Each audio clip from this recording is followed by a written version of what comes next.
নমস্কার বন্ধুরা, সর্বাণীজ কিচেন চ্যানেলে আমার ভিডিও যে যেখান থেকে দেখছো সকলকেই স্বাগত, শুভেচ্ছা আর ভালোবাসা জানিয়ে আজকে শুরু করলাম আমার ভিডিও। প্রত্যেকবারের মতন আমি আজকেও তোমাদের কাছে একটি নতুন রেসিপি নিয়ে চলে এসেছি এবং রেসিপিটা কিভাবে করলাম তাহলে এবার চলো দেখে নাও। বন্ধুরা, আজকে আমি করব পুরো সম্পূর্ণ নিরামিষভাবে এঁচোড় দিয়ে মুগের ডাল। এখানে দেখো আমি সোনা মুগ ডাল নিয়েছি, তোমরা যে যার পরিমাণ মতো নেবে। আমি এখানে প্রায় 200 গ্রামের মতন ডাল নিয়েছি। আর এখানে দেখো আমি এঁচোড়টাকে আগে কেটে নুন হলুদ দিয়ে সেদ্ধ করে নিয়েছি। এটা আমি আর দেখাইনি, কেন এর আগেও আমি দেখিয়েছি কিভাবে আমি এঁচোড় কাটি এবং সেদ্ধ করি, সেই জন্য আর দেখালাম না। এই রান্নাটা করার জন্য আমার একটা মশলা লাগবে। আমি এখানে দেখো 1 ইঞ্চি মতন একটু আদা আর কাঁচা লঙ্কা দুটো নিয়েছি, যে যার ঝালটা পরিমাণ মতন দেবে। আর দিয়ে দিচ্ছি একটা মিডিয়াম সাইজের টমেটো, এটাকে আমি পেস্ট করে নেব। আমি প্রথমে ডালটাকে ভেজে নেব। তাহলে চলো এবার দেখো আমি কিভাবে করি।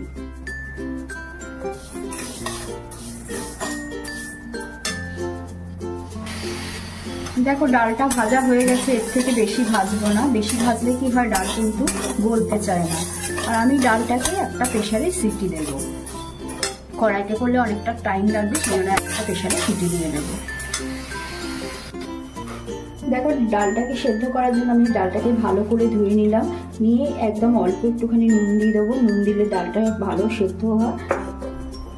আর দিয়ে দেবো অল্প একটু হলুদ, পরিমাণ মতন জল দেবো। জল বেশি হলে কিন্তু প্রেসার থেকে আবার বেরিয়ে আসে, সে আর এক ঝামেলা। অতএব পরিমাণ মতন জল দিয়ে এবারে আমি প্রেসার কুক করে নেব। এবার দেখো আমি প্রথমে এঁচড়গুলোকে একটু ভেজে নেবো, যার জন্য আমি এখানে একটু সাদা তেল দিয়ে দিয়েছি। দিয়ে এঁচড়গুলোকে ভালো করে ভেজে নেবো। এঁচড়ের মধ্যে তো নুন হলুদ দেওয়াই আছে।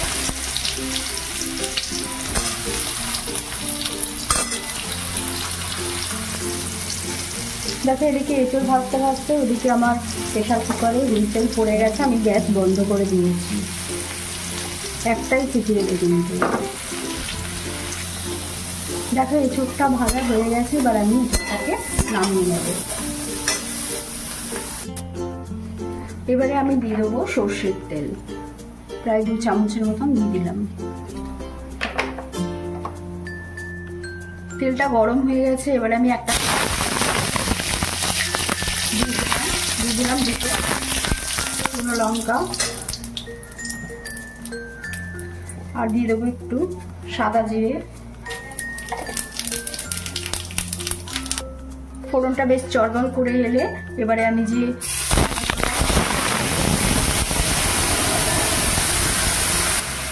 টমেটো আদা লঙ্কার যে পেস্টটা করেছিলাম সেটাকে দিয়ে দিলাম। এবার গ্যাসটাকে একটু বাড়িয়ে দিলাম। এবারে দিয়ে দেবো 1 চা চামচ জিরে গুঁড়ো, আর দিয়ে দেবো হলুদ পরিমাণ মতন 1/2 চা চামচ দিলাম। ডালেতে বেশি হলুদ ভালো লাগে না। আর দিয়ে দিলাম পরিমাণ মতন নুন। ডালেতেও নুন দেওয়া আছে, এঁচড় সেদ্ধ করেছি নুন দিয়ে, অতএব নুনটা দেবে পরিমাণ মতন, বেশি নুন দিলেও কিন্তু খাওয়া যায় না। আর দিয়ে দেবো একটুখানি মিষ্টি দিয়ে ভালো করে মশলাটাকে কষে নেব।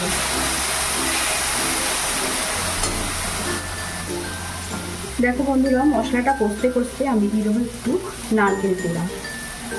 নারকেল কোড়াটা দিলে কিন্তু এর স্বাদ কিন্তু অনেকটাই বেড়ে যায়।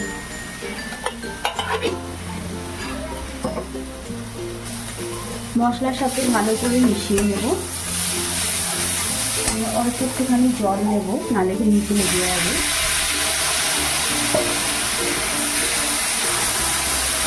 এবার আমি এঁচড়গুলোকে দিয়ে মশলার সাথে ভালো করে একটু নাড়াচাড়া করে নেব।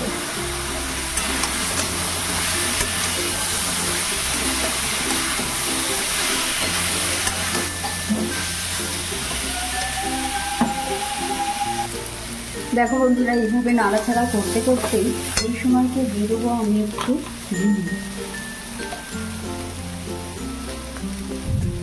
ঘি দিয়ে দিলাম। আর দিয়ে দেবো একটু গরম মশলার গুঁড়ো, অল্প করে একদম দিলাম। দিয়ে আবারও মিশিয়ে নেবো ভালো করে।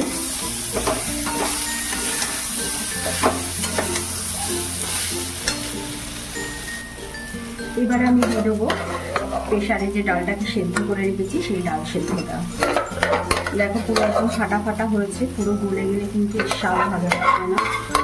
পুরো ডালটাকে দিয়ে আবার এই সব কিছুর সাথে ভালো করে মিশিয়ে দেবো।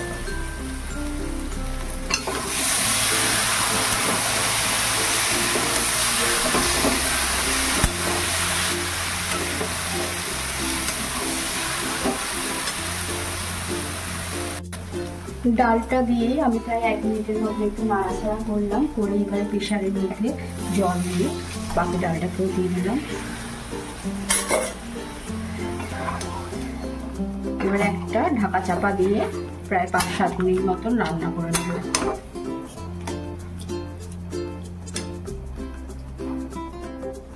পাঁচ মিনিট রান্না করার আগেই আমি এখানে কটা কাঁচা লঙ্কা দিয়ে দিলাম। কাঁচা লঙ্কাটা দিলে খুব ভালো লাগে। এবার 5 মিনিটের মতন প্রায় রান্না করব। দেখো বন্ধুরা, এবার আমি প্রায় 5 মিনিট পরে 5 থেকে 7 মিনিটের মধ্যেই আমি ঢাকাটাকে খুলছি। খুলে এবারে গ্যাসের ফ্লেমটাকে বাড়িয়ে দিলাম। আর দেখে নিতে হবে এঁচড় কিন্তু পুরো একদম সুসিদ্ধ হয়েছে কিনা। এঁচড় যদি সুসিদ্ধ না হয় তাহলে পরে কিন্তু খেতে কিন্তু ভালো লাগবে না। এবারে আমি একটু ভালো করে ফুটিয়ে নেব।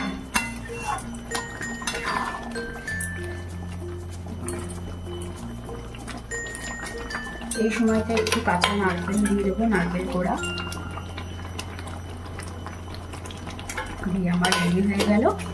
এবার আমি সার্ভ করার জন্য রেডি করে তারপর তোমাদের সামনে আসছি। দেখো বন্ধুরা, আমি রেডি করে নিয়েছি আজকের রেসিপি।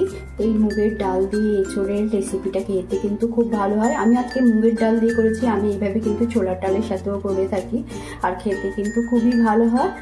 তাহলে বন্ধুরা, আমার রেসিপিটা কেমন হয়েছে অবশ্যই জানিও সকলে, আর রেসিপিটা ভালো লাগলে সকলের মধ্যে শেয়ার করে দিও। আবার ফিরে আসবো তোমাদের সাথে অন্য কোনো দিন অন্য কোনো রেসিপি নিয়ে। আজকের মতন এখানেই, ধন্যবাদ।